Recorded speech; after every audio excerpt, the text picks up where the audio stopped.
आज का टॉपिक है simple harmonic motion. Basic questions objective रूप में आपके सामने मैं रखना चाहता हूं, जिससे आपका जो चैप्टर है वो रिवाइज होगा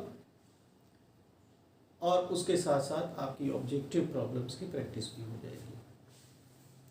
मैं टाइम वेस्ट नहीं करूंगा, क्वेश्चन नंबर 1 स्टार्ट करता हूं।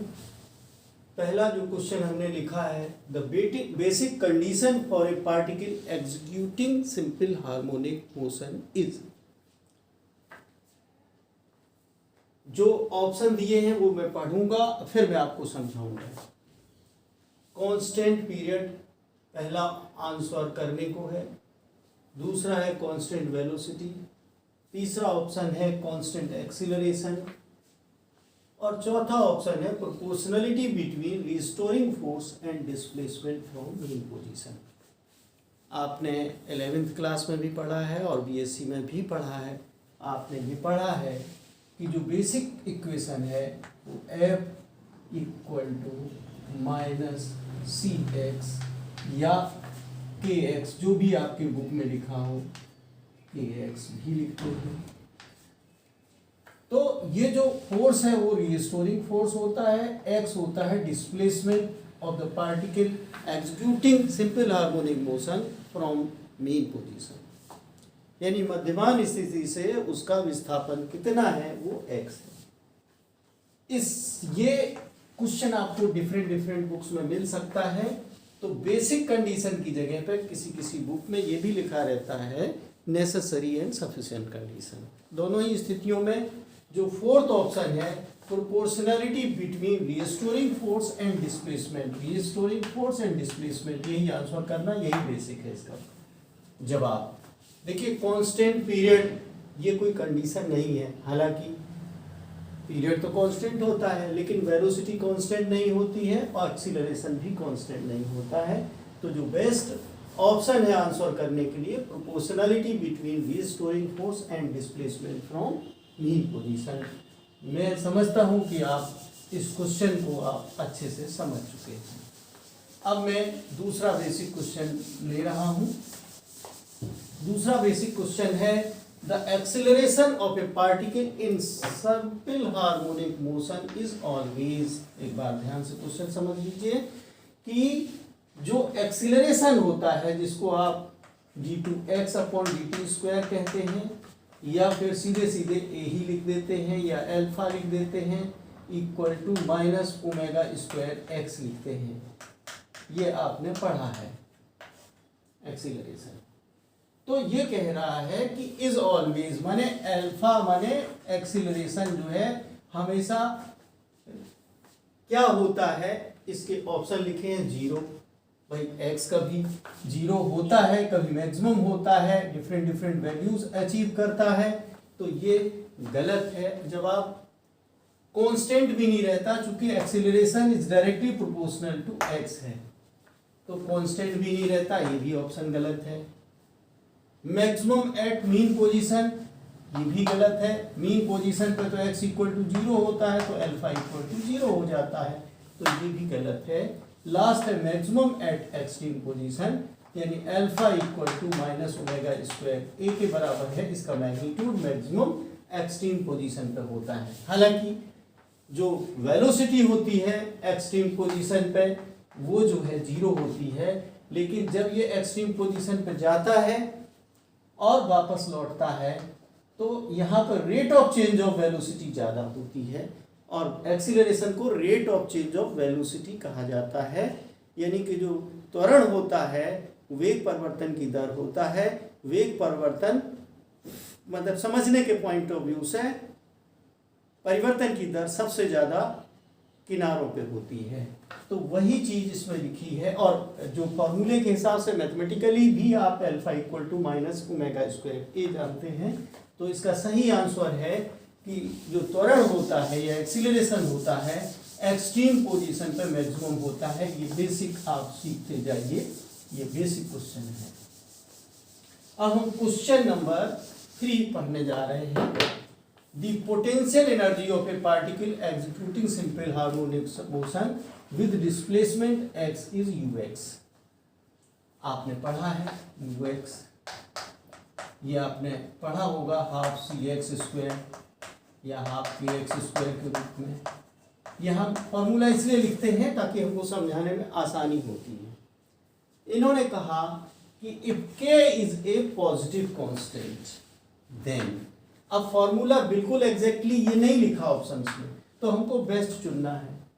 भाई k की जगह पे k/2 को अगर k कह दिया जाए तो kx स्क्वायर भी लिखा जा सकता है, जबकि यहाँ पे जो ऑप्शन लिखे हैं पोटेंशियल एनर्जी का ये तो मैंने समझा दिया, लेकिन यहाँ पे पोटेंशियल एनर्जी के लिए जो ऑप्शन बनाए गए हैं kx में पावर हाफ, जो कि होता ही नहीं फॉर्मूला, आपने तो ये पढ़ा है या ये होगा। दूसरे में kx लिखा है, आप जानते हो कि f की जो मैग्नीट्यूड होती है वो kx के बराबर फोर्स की होती है, ना कि पोटेंशियल एनर्जी स्थितिज ऊर्जा की नहीं होती है। इसी तरीके से ux equal to minus kx square लिखा हुआ है। यहाँ पे भाई पोटेंशियल एनर्जी की वैल्यू यहाँ पे माइनस kx स्क्वायर में बताना सही नहीं है, ग्रेविटेशनल फोर्स हम नहीं कह रहे हैं। हमारी जो होती है सही रूप में जो मैग्नीट्यूड है वो प्लस हाफ kx स्क्वायर के बजाय kx स्क्वायर होगी, तो बेस्ट ऑप्शन जो है डी है। इनमें थोड़ा सा मतभेद है सी और डी में, लेकिन बेस्ट आंसर आपका डी है। जब दो मिलते जुलते आंसर होते हैं तो जो बेस्ट आंसर होता है उसको चुनना होता है, ये बात आप गांठ में बांध के रखिए। इस तरीके से हमने 3 क्वेश्चंस को आपके सामने रखा। अब मैं 4th क्वेश्चन रखने जा रहा हूँ। ये 4th क्वेश्चन ये है कि कोई पार्टिकल है सिंपल हार्मोनिक मोशन में है, तो कोई ना कोई उसकी फ्रीक्वेंसी ऑफ ऑसिलेशन होगी। अब इस क्वेश्चन में दे रहा है कि फ्रीक्वेंसी एफ है। एक पार्टिकल सिंपल हार्मोनिक मोशन में है, उसकी फ्रीक्वेंसी या आवृत्ति एफ है, कोई बड़ी बात नहीं लिखी है। फिर कह रहा है it's kinetic energy oscillates with the frequency of, माने काइनेटिक एनर्जी भी आप जानते हो कि वेरिएबल है। माने आपने काइनेटिक एनर्जी कर्व आपने पढ़ा ही होगा कि इस तरीके से आता है जो पोजीशन पे। अब अगर हम टाइम के साथ रिपीट करेंगे तो ऐसा आएगा, जबकि टाइम डिस्प्लेसमेंट कर्व इस तरीके से आता है। ये आप जानते हो, नेगेटिव डायरेक्शन में भी जाता है, पॉजिटिव में भी जाता है। हम आपको इसमें बहुत ज़्यादा समझाने में टाइम वेस्ट नहीं करेंगे, अपने आप समझ लीजिएगा कि इसकी जो फ्रीक्वेंसी है वो 2f निकलेगी, यानी कि जो उसका पीरियड है वो आधी फ्रीक्वेंसी के बाद ही ये चेंज होता है। कंप्लीट पीरियड माना जाता है, तो एक ऑसिलेशन में 2 हो जाते हैं, तो इसलिए इसकी फ्रीक्वेंसी, मतलब फ्रीक्वेंसी हमने स्केल नहीं बनाई है, ये तो टाइम स्केल है, फ्रीक्वेंसी उसकी उल्टी होती है। टाइम आधा हो गया, फ्रीक्वेंसी डबल हो गई, तो इसका सही आंसर 2f है। वैसे देने के लिए ऑप्शन में f/2 भी लिखा है, f भी लिखा है, नन ऑफ दीज लिखा है, 2f लिखा है। तो फ्रीक्वेंसी जो ऑसिलेशन ऑफ काइनेटिक एनर्जी है, इसको रट लीजिए। बहुत बेसिक क्वेश्चन है, कई कंपटीशन में, एग्जामिनेशंस में ये क्वेश्चन आया हुआ है, इसलिए हमने इसको सिलेक्ट किया है, कहीं आप मिस ना करें इसलिए।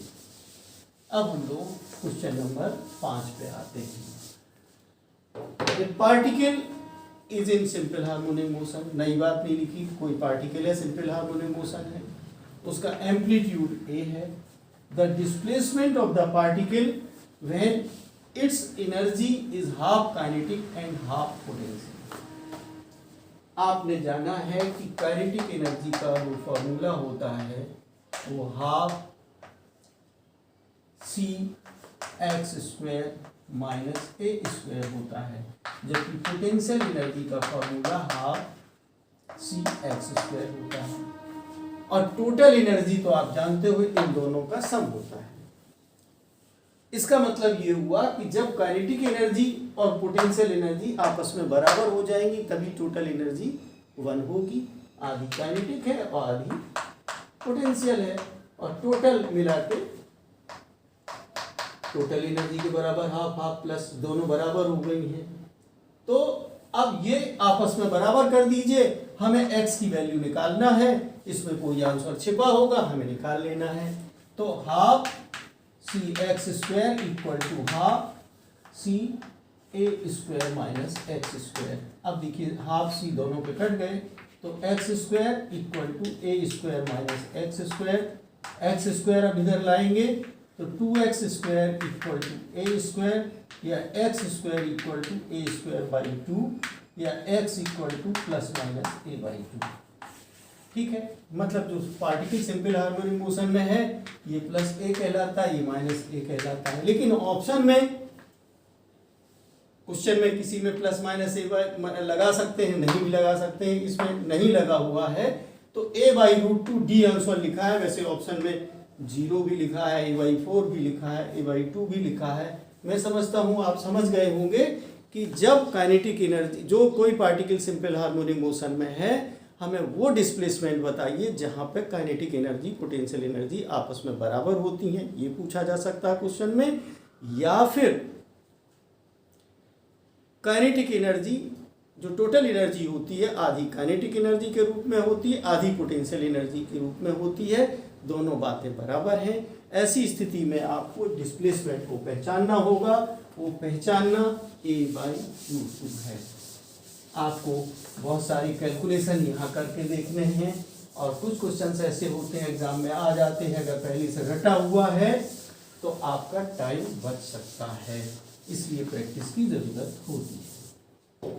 अब हमने क्वेश्चन नंबर 6 लिखा हुआ है, इसमें हमने 2 सिंपल हार्मोनिक मोशन लिए हैं, जिसमें जो हमने इक्वेशन जो लिखी हुई है y1 equal to 10 sine omega t plus pi by 4, y2 equal to 10 sine omega t plus 10 cos omega t. पहली वाली तो बिल्कुल y equal to a sine omega t plus phi के बराबर है, बस ओमेगा की जगह पे यहाँ पे लिख गया है, a की जगह पे लिख गया है 10, और ओमेगा टी तो ओमेगा टी लिखा है, पाई की जगह पाई बाई 4 लिखा है, कोई प्रॉब्लम नहीं। लेकिन इसमें पूछ रहा है then amplitudes are in the ratio, माने हमें इन चीजों को नहीं देखना है, सिर्फ एम्पलीट्यूड देखना है। तो पहले वाले का y1 जो है 10 लिखा, दूसरी जो इक्वेशन लिखी है 10 sine omega t plus 10 cos omega t. Sine और कॉस एक दूसरे के 90 डिग्री होते हैं, ये मैथमेटिक्स में आप जानते हैं। इसका मतलब है कि 2 सिंपल हार्मोनिक मोशन एक साथ हैं, जिसमें एक एक्सिस पे आप 10 ले लीजिए, दूसरी एक्सिस पे 10 ले लीजिए, इनका जो रिजल्टेंट होगा वो आप जानते हैं, 2 परपेंडिकुलर सेम वेक्टर हैं, तो 10 रूट 2 आएगा। मैं टाइम बचाने के लिए पूरा कैलकुलेट नहीं कर रहा हूँ, सिर्फ रिवीजन प्रैक्टिस है ये। तो अब इसका जो y2 आया वो 10 रूट 2 आ जाएगा, क्योंकि ये 2 सिंपल हार्मोनिक मोशन को, अब इसमें फाई तो 0 ले लिया है, प्लस फाई माइनस फाई, ना इसमें लिखा है ना इसमें लिखा है, तो सीधे सीधे आप फाई को 0 मान के आप इन्हीं को, इनसे आप इनका जो रिजल्टेंट एम्पलीट्यूड y2 का निकला वो 10 रूट 2 है। अब ये चाहते हैं, एक बार क्वेश्चन पढ़ते हैं, 2 simple harmonic motions are represented by this equation and this equation, their amplitudes are in the ratio, यानी कि हमको जो a1 है, मैंने गलत लिखा है, एम्पलीट्यूड ऑफ 1 एम्पलीट्यूड ऑफ 2, तो a1 बाई a2 हमें निकाल देना है, 10 कट गया तो 1 बाई रूट 2 आ गया। अब इसमें ऑप्शन 1 बाई 1 भी है, 1 बाई 2 भी है, 2 बाई 1 भी है, 1 बाई रूट 2 भी है, तो इस तरीके से हमारा जो आंसर होगा 1 ratio root 2, D is correct. आप समझ गए होंगे कि 2 सिंपल हार्मोनिक मोशन अगर गिवन है तो उनको पहले अच्छे से पहचानना है, उसी के अकॉर्डिंग आपको उसका जवाब देना होगा। अब मैं क्वेश्चन 7 लेने जा रहा हूँ। ये हमने बेसिक क्वेश्चन कंसीडर किए हैं। एक तो कंपाउंड पेंडुलम आपने पढ़ा है, जो कि आपके इंटर लेवल पे नहीं था, तो टाइम पीरियड उसका जो होता है कंपाउंड पेंडुलम का, टाइम पीरियड ऑफ एक कंपाउंड पेंडुलम हो सकता है कि कंपाउंड के बजाय फिजिकल पेंडुलम ही लिखा हो आपके क्वेश्चन पेपर में, तो ये हमें जानना है कि फॉर्मूला सही क्या होता है। अब ऑप्शन 4 हमने लिख दिए हैं, A B C and D. हमने पहला लिखा t equal to 2 pi under root L plus L square upon K by G. दूसरा लिख दिया हमने t equal to 2 pi under root of L plus L square K square by L by G. तीसरा लिख दिया हमने t equal to 2 pi square root of L plus 2k square upon L by G. चौथा लिख दिया t equal to 2 pi root L plus k square upon 2l by g. तो आपको तो ये फॉर्मूला रट लेना है। बाय द वे मैं सही आंसर आपको बता देता हूँ, ये होता है इसका बी आंसर सही होता है। आपने ऑलरेडी पढ़ा हुआ है, हमने इसका डेरिवेशन भी करके दिखाया है। सिर्फ आपको याद दिलाना है कि आपको समरी बनानी है, जो आपने पढ़ा है उन पे भी बेसिक क्वेश्चन पूछने के लिए बन सकते हैं। अब हम लेते हैं क्वेश्चन नंबर 8। क्वेश्चन नंबर 8, इसमें हमने आपने पढ़ा होगा कि जब कंपाउंड पेंडुलम को ऑसिलेट कराया जाता है तो डिफरेंट जो पॉइंट ऑफ सस्पेंशन बनाते हैं आप, तो डिफरेंट टाइम पीरियड्स आते हैं, यानी लेंथ के वेरी करने से टाइम पीरियड वेरी करता है। आपने इसका प्रैक्टिकल भी किया है। मिनिमम टाइम पीरियड कब आता है? जब L equal to plus minus के होता है। तो वैल्यू ऑफ क्वेश्चन हमने इस तरीके से रखा है, the value of minimum time period, ये टी मिनिमम और इन टर्म्स ऑफ भाषा से आपको डरना ही नहीं है। बुक में क्या लिखी है या पेपर में क्या लिखी है? Radius of gyration. ये जो के है ये रेडियस ऑफ गायरेशन होती है। ये आपको रिवाइज करके सीख लेना है, रेडियस ऑफ गायरेशन।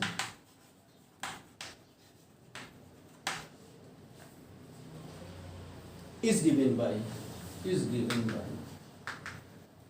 मैंने वैसे ऑप्शन बना दिए हैं, T minimum equal to 2 pi under root, confuse करने के लिए के अपॉन जी के भूल से कुछ और दिख जाए किसी को। बी हमने लिखा T minimum equal to 2 pi under root 2k by G. तीसरा C equal to T minimum equal to 2 pi root K upon 2g। और डी में हमने लिख दिया नन ऑफ दीज। तो आपने तो प्रैक्टिकल भी किया है और उसमें हमने टाइम पीरियड निकाला भी है। जब आप ग्राफ बनाते हैं तो उसमें जो है ये आप डिस्टेंस 2k लगाते हो, तो ये फॉर्मूला आता है। हालांकि आपको बता दें कि equal to 2 pi under root L plus k square upon L by g होता है। जब के इक्वल टू एल होता है तो के टर्म्स में लिखेंगे। के को आप एल को आप के भी लिख सकते हो, के प्लस के स्क्वायर बाई के अपॉन जी लिखोगे तो के से स्क्वायर कटा तो के प्लस के 2k अपॉन जी, 2k अपॉन जी। ये टी मिनिमम के लिए फॉर्मूला होता है, ये हमने आपके सामने रखा। तो इसका सही आंसर है T minimum equal to 2 pi under root 2k upon g. Summary बना के आप इन फॉर्मूलों को रट लें, जो भी आपने सिलेबस में टॉपिक्स पढ़े हैं। हमारा पर्पज़ है उसकी समरी बनाने के लिए आपको प्रेरित कर रहा हूँ, ताकि उनसे रिलेटेड डायरेक्टली कोई सीधे सीधे से सम आ जाए तो आपसे कोई गलती ना हो, ये मेरी सलाह है आपको। एक क्वेश्चन और हमने लिया है, क्वेश्चन नंबर 9। आपने पहले क्वेश्चन सुना देता हूं। Number of points, the number of points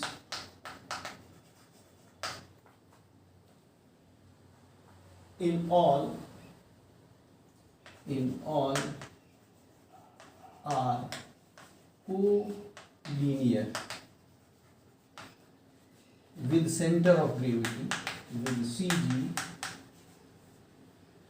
of a physical pendulum of a, किसी बुक में फिजिकल भी लिखा हो सकता है, कंपाउंड भी लिखा हो सकता है, घबराना नहीं है आपको।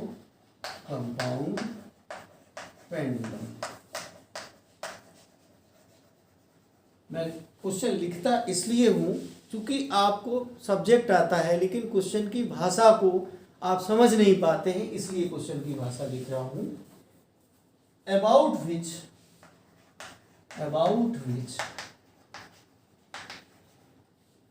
its time period is the same. Its time period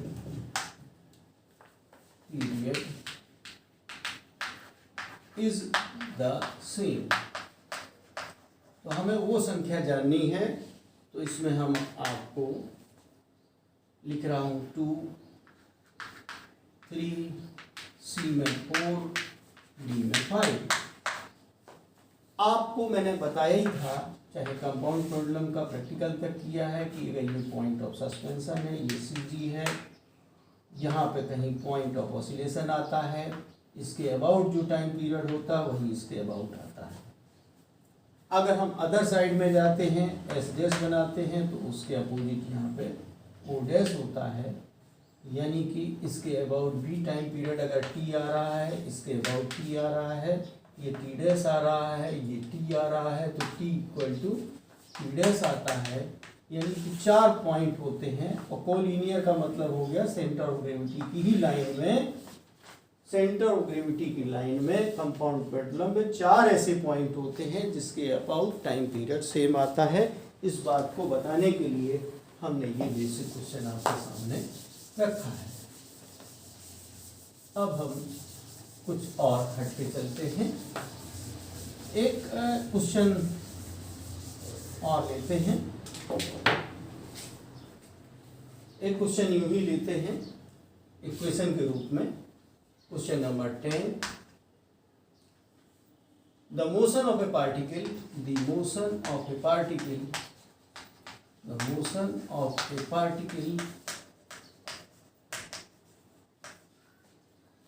executing SHM, simple harmonic motion, is given as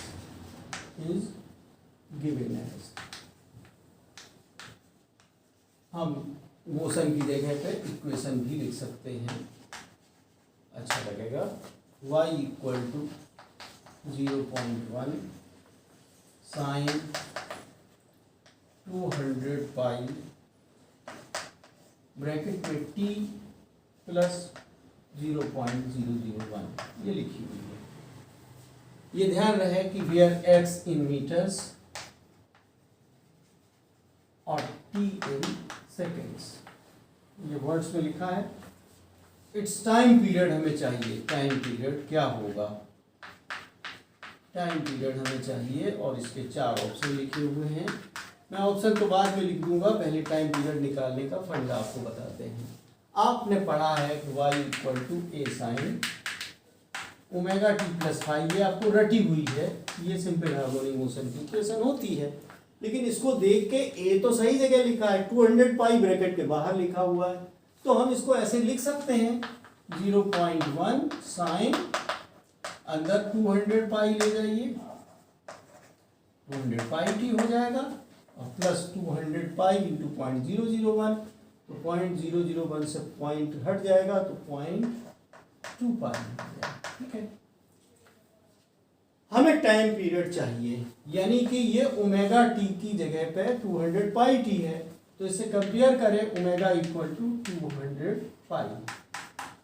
और आप ये जान लीजिए 2 पाई बाई टी होता है ओमेगा की वैल्यू, ये 200 पाई लिखी हुई है, इसमें पाई पाई कैंसिल हो गया, तो ये जो टी होगी 2/200 हो जाएगी, यानी कि 1/100, यानी 0.01, और चूंकि टाइम सेकेंड में है तो 0.01। वैसे आंसर्स लिखने को 0.1 सेकेंड, अगर आपसे कैलकुलेशन में चूक हो सकती है, जब आप एग्जाम में करेंगे प्रॉपरली नहीं इसको चेक करेंगे तो डेसिमल में गलती हो सकती है, इसलिए उससे मिलते जुलते ऑप्शन दिए जाते हैं 0.1 सेकेंड। इसके अलावा अगर डिवाइड करने में 200 और 2 काटने में गलती होती है तो ये 1 के बजाय 0.2 हो सकता है आपसे गलती में, जबकि 0.1 सही है ना 0.2 है। नेक्स्ट हमने 0.01 सेकेंड लिखा है और उसके बाद 0.02 सेकेंड लिखा है। तो इसका जो सही आंसर है ये हम लोग ऑलरेडी कैलकुलेट करके चेक कर चुके हैं, 0.01 सेकेंड है। अब आपने अच्छे से समझ लिया होगा इस इक्वेशन को, कि इक्वेशन अगर एग्जैक्टली इस रूप में नहीं भी लिखी है तो आप इस रूप में ले आइए और कंपेयर करके जो चीज पूछी जा सकती है, जैसे मान लिया फ्रीक्वेंसी पूछी होती तो 2 पाई एफ से आप इसको बैलेंस करते, एम्पलीट्यूड पूछा होता तो यहां से आप डायरेक्टली देख सकते थे, इनिशियल फेज पूछा होता तो आप यहां देख के इसका आंसर कर सकते थे।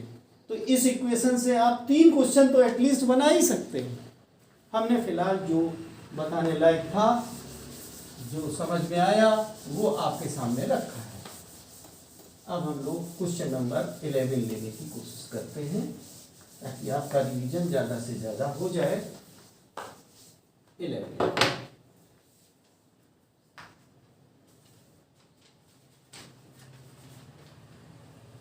दी पोटेंशियल एनर्जी, मैं पूरा नहीं लिख रहा हूं, शब्दों में बोल रहा हूं। The potential energy of A particle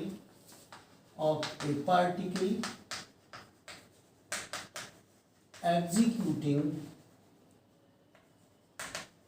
SHM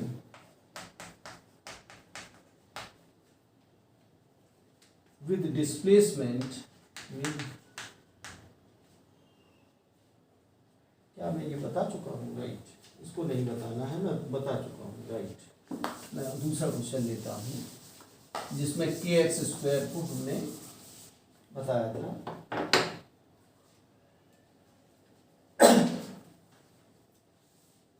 एक दूसरा क्वेश्चन लेता हूँ। The equation of motion of A particle,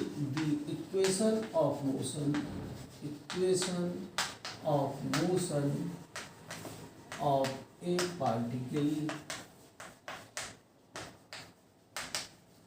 executing SHM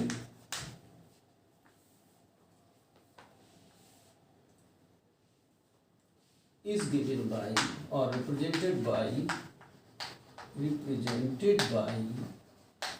कुछ भी लिखा जा सकता है, y equal to 0.2 cos square pi t minus sine square pi t, where y in centimeter and t in seconds। इसमें कोई न्यूमेरिकल वैल्यू नहीं पूछी, हाँ न्यूमेरिकल वैल्यू पूछी है, इसमें एम्पलीट्यूड पूछा गया है। सबसे पहली चीज तो ये है कि जो आपने y equal to a sine omega t या ओमेगा टी प्लस फाई के रूप में, ये फाई को 0 कर दो तो y equal to a sine omega t भी सिंपल हार्मोनिक मोशन की इक्वेशन हुआ करती है, लेकिन ये तो कुछ अलग ढंग से लिखा है।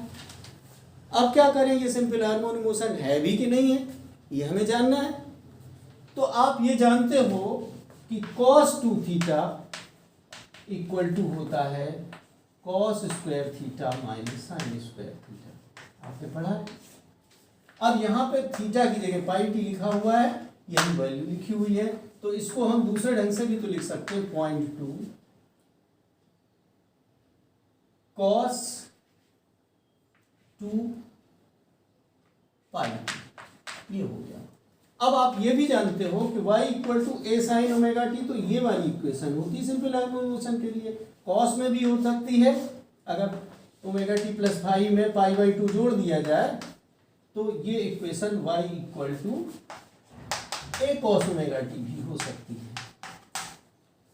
तो अब आप ये देखिए कि ये इक्वेशन क्या इस रूप में हमने नहीं लिखी है, तो ये y equal to a cos omega t लिखी है, निश्चित रूप से सिंपल हार्मोनिक मोशन है। और उसका एम्पलीट्यूड भी, अगर एम्पलीट्यूड पूछा गया है तो एम्पलीट्यूड में कोई परिवर्तन नहीं हुआ, एम्पलीट्यूड इज 0.2।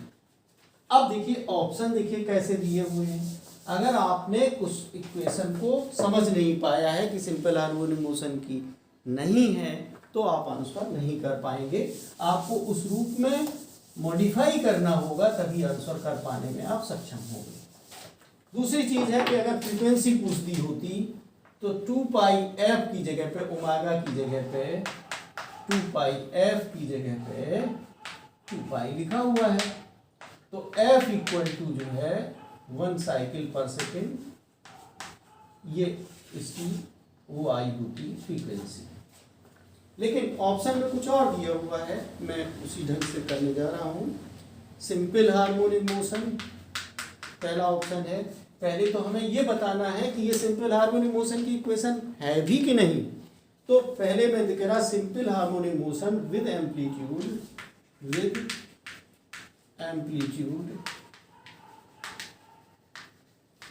0.2√2 सेंटीमीटर। ये कंफ्यूज करने के लिए इसलिए कि साइन और कॉस दो हो रहे हैं, हो सकता है इसका 0.2√2 हो जाता, कॉमन सेंस से आंसर करने लगे, इसलिए जानबूझ के 0.2√2 सेंटीमीटर दिया। फिर बी में लिखा है simple harmonic motion with amplitude 0.2 centimetre, जो कि सही आंसर बी है। हालांकि सी भी देख लीजिए, SHM विद एम्पलीट्यूड 0.4 सेंटीमीटर, दोनों को जोड़ के भी कर दिया है, एक तो परपेंडिकुलर जोड़ा, एक सीधे सीधे जोड़ दिया है, तो ये भी गलत है आंसर, सी भी ए भी। और डी में लिख दिया है ऑसिलेटरी, ये बहुत ध्यान देने की बात है, oscillatory but not SHM, but not SHM, क्योंकि कुछ बच्चे देखेंगे कि y equal to a sine omega t type की ये इक्वेशन है ही नहीं, या omega t plus minus five वाली नहीं है, तो ये देखने में लग रहा है कि ये सिंपल हार्मोनिक मोशन नहीं है। अगर इससे मेल करती तभी सिंपल हार्मोनिक मोशन होती, इसलिए ये बहुत ही जबरदस्त कंफ्यूजन क्रिएट करने वाला आंसर है। ऑसिलेटरी तो सिंपल हार्मोनिक मोशन भी होती है, तो दूसरे भी हार्मोनिक मोशंस होते हैं, तो इसलिए ऑसिलेटरी बट नॉट SHM भी ऑप्शन दिया है। लेकिन जब आपने उसको सॉल्व करके निकाला तो y equal to a sine omega t या y equal to a cos omega t के टर्म्स में निकाला जा सकता था, और जो कि निकल आया था। और हमने ये देख लिया कि सिंपल हार्मोनिक मोशन की ही इक्वेशन है, जिसका एम्पलीट्यूड ये है और फ्रीक्वेंसी ये है। हमने क्वेश्चन नंबर 11 भी देख लिया है। अब हम लोग क्वेश्चन नंबर एक और देखना चाहते हैं। मैं बेसिक क्वेश्चन ही कंसीडर कर रहा हूँ। Equation number 12, question number 12,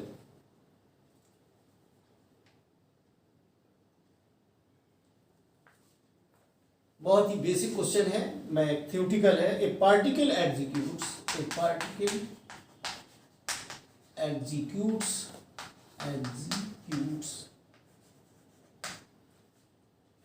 SHM, एक नॉर्मल बात लिखी हुई है।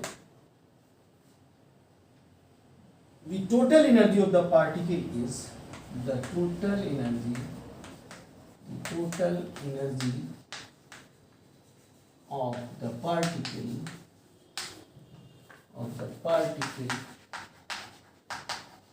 is maximum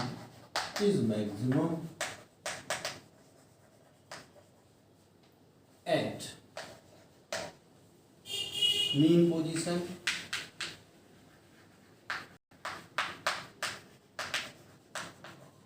B extreme positions,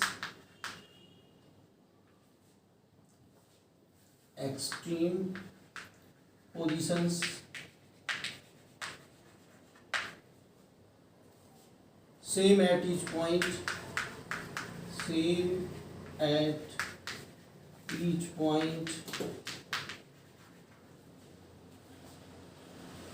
midway point, any midway point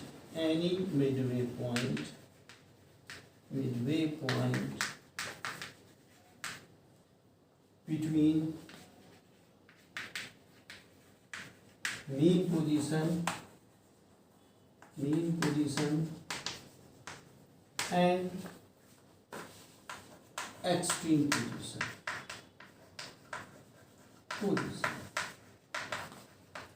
अब मैं आपको याद दिलाना चाहता हूं, आप जानते हैं कि जो टोटल एनर्जी होती है वो तो बदलती नहीं है, क्योंकि kinetic energy plus potential energy equal to total energy.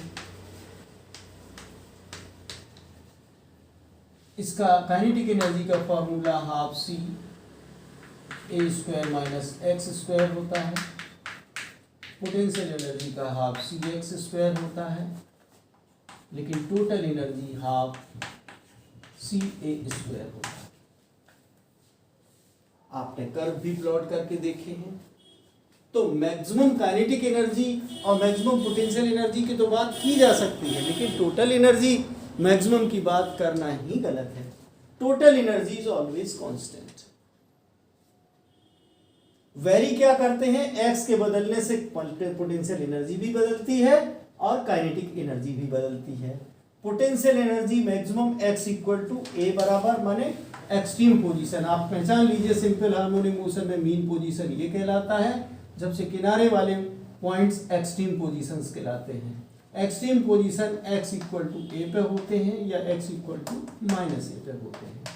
तो यहाँ पे पोटेंशियल एनर्जी मैक्सिमम होती है, जबकि kinetic energy x equal to 0 पे होती है। यहाँ सबसे ज्यादा स्पीड से चलता है, v मैक्सिमम होता है यहाँ पे, और यहाँ पे v 0 होता है, यहाँ v 0 होता है। लेकिन एक्सीलरेशन यहाँ पे मैक्सिमम होता है, ए मैक्सिमम यहाँ होता है। ये सारे पॉइंट्स आपको मैं रिवाइज कर रहा हूँ इस क्वेश्चन के बहाने। यहाँ ए मैक्सिमम होता है, और जहाँ वेलोसिटी हाईएस्ट होती है यहाँ पे ए इक्वल टू 0 होता है।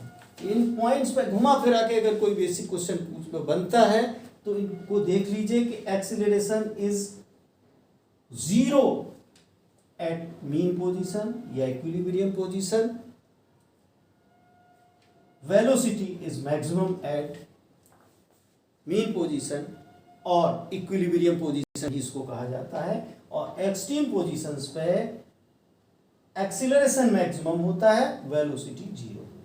यहाँ पे एक इंटरेस्टिंग है जिसको आपको रटना ही होगा। तो इसका जो आंसर है इस क्वेश्चन का सेम एट ईच पॉइंट है। तो total energy is same at each point. ये मुझे आपको याद दिलाना था, आप जानते हैं, बस रिवाइज करना है और कुछ नहीं करना है आपको। अब एक दो क्वेश्चन और करता हूं, क्योंकि वीडियो बड़ा होने लगता है, दिक्कत हो जाती होगी आपको देखने में। मैं बताने को तो ज़्यादा बताना चाहता हूं, लेकिन बताया नहीं जा सकता है। एक इक्वेशन हम और बेसिक ले रहे हैं, डिफरेंशियल इक्वेशन भी लेना चाहते हैं। 13 शायद क्वेश्चन है। द डिफरेंशियल इक्वेशन, हमने डिफरेंशियल इक्वेशन पर नहीं अभी डिस्कस किया था। तो differential equation of A particle executing SHM is given by number A, नहीं, ए नहीं, d2x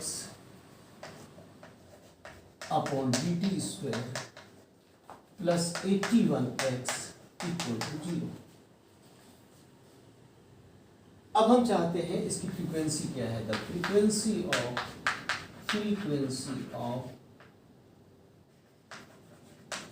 मोशन इज, ये ऑप्शन है। मैं पहले ऑप्शन लिखता हूं फिर समझाता हूं। नंबर ए, ये आप जान लें कि x मीटर में है और टाइम सेकंड्स में है। ए है 18 अपॉन पाई हर्ट्ज। बी में हम दे रहे हैं 18 अपॉन 2 पाई हर्ट्ज। सी में दे रहे हैं हम 18 अपॉन 4 पाई हर्ट्ज।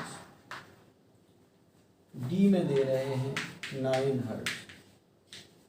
ठीक है, आपने डिफरेंशियल इक्वेशन पढ़ी है, d2x upon dt square plus omega square x equal to 0। यहाँ पे ओमेगा जो होती है एंगुलर फ्रीक्वेंसी होती है। जब हम इससे कंपेयर करेंगे, तुलना करेंगे, तो सब कुछ एक जैसा लिखा हुआ है, सिर्फ ओमेगा स्क्वायर की जगह पे 81 लिखा हुआ है। तो आप इसमें देख लीजिए ओमेगा स्क्वायर इक्वल टू 81। तो ओमेगा कितना हो जाएगा 9, लेकिन ओमेगा तो 2 पाई एफ होता है, हमें फ्रीक्वेंसी चाहिए, ये 9 आया।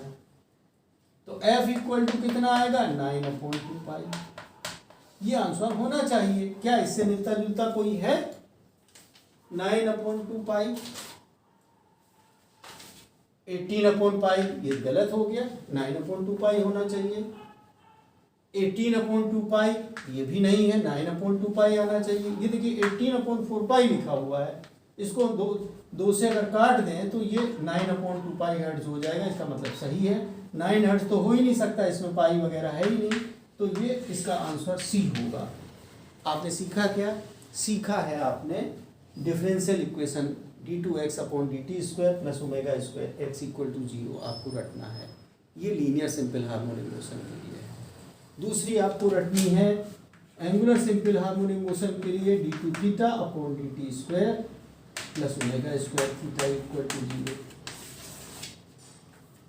अगर आप LC सर्किट में ऑसिलेशंस करेंगे तो थीटा x की जगह आ जाएगा charge q d2q upon dt square plus omega square equal to 0। माने इस तरीके से हमारी बनती है डिफरेंशियल इक्वेशन। और जो जानकारी है उसमें ओमेगा हमारे सामने होती है। ओमेगा में आप एंगुलर फ्रीक्वेंसी पूछी जा सकती है, फ्रीक्वेंसी पूछी जा सकती है, और चूंकि omega equal to 2 pi by t भी हो सकता है तो टी भी पूछा जा सकता है। इस तरीके से इस टाइप के क्वेश्चंस आप सिंपल डिफरेंशियल इक्वेशन से रिलेटेड अगर बेसिक कोई क्वेश्चन आता है तो आप इस तरीके से सॉल्व कर सकते हैं। मेरा इस क्वेश्चन को सिलेक्ट करने का पर्पस यही था कि डिफरेंशियल इक्वेशन को भी आप ना भूलें।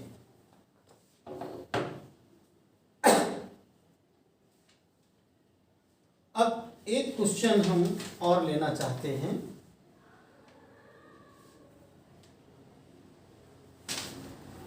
मैं आपको एक क्वेश्चन लेना चाहता हूं। एक मैं अब क्वेश्चन नहीं लिखूंगा, वीडियो बड़ा होता है। अर्थ है और अर्थ में होल कर दिया जाता है। ये सपोज करते हैं इंडिया है और ये यूएसए। अगर किसी बॉडी को इसमें डाल दिया जाए तो ये सिंपल हार्मोनिक मोशन करती है। आपने सॉल्व एग्जाम्पल्स में या कहीं बुक में देखा होगा। तो ये सिंपल हार्मोनिक मोशन में बॉडी होती है। ये आप पहले तो सीख लीजिए। दूसरा, अगर अर्थ की रेडियस r है और सरफेस ऑफ द अर्थ पे एक्सीलरेशन ड्यू टू g है तो इसका जो टाइम पीरियड का फॉर्मूला निकलता है 2 pi under root r by g। पहली चीज तो ये आप रख लीजिए पूछा जा सकता है सीधे सीधे फॉर्मूला। हो सकता है इसका टाइम पीरियड पूछ दिया जाए, तो आर को अगर 6400 किलोमीटर रखोगे, जी को 9.8 मीटर पर सेकेंड स्क्वायर रखोगे, तो इसकी वैल्यू 84.6 मिनट आती है। ये एक चीज पूछी जाने योग्य है, आप कर सकते हो। एक तीसरा हमने किसी में एक क्वेश्चन देखा कि ये बताएं आप इंडिया से यूएसए तक पहुंचने में कितना टाइम लगेगा, घुमा के पूछा गया। तो अब देखिए कि टाइम पीरियड कितना होगा, जहां से चली थी वहां से वापस आने में जो टाइम लगेगा वो टाइम पीरियड है, मतलब आने जाने का समय है ये टाइम पीरियड। फिर क्या करें, सिर्फ जाने जाने भर का, इसका मतलब है t/2 चाहता है, तो t/2 का मतलब इसका आधा कर दिया जाए तो ये हो जाएगा 42.3 मिनट। सेकेंड नहीं है, ये ध्यान रखें। ये जो कैलकुलेशन होके आती है वो 84.6 मिनट आती है, जबकि उसको इंडिया से यूएसए अगर हम होल करके करें, जो कि कल्पनाओं से परे है, मतलब कल्पनाओं में तो आ सकता है लेकिन एक्चुअलिटी में ये होल करके अर्थ के दो टुकड़े मानव के बस का सिंपली नहीं, लेकिन क्वेश्चंस बनने को बन जाते हैं। तो ये आपको ये डेटा आना चाहिए। इस पर हमने क्वेश्चन कहीं किसी बुक में देखा था, ये पूछा गया है। हाँ, इसका ये भी पूछा जा सकता है कि अर्थ के सेंटर तक जाने में कितना टाइम लगेगा, तो t का t/4 हो जाएगा ये, तो 84.6 डिवाइडेड बाई 4 होगा, तो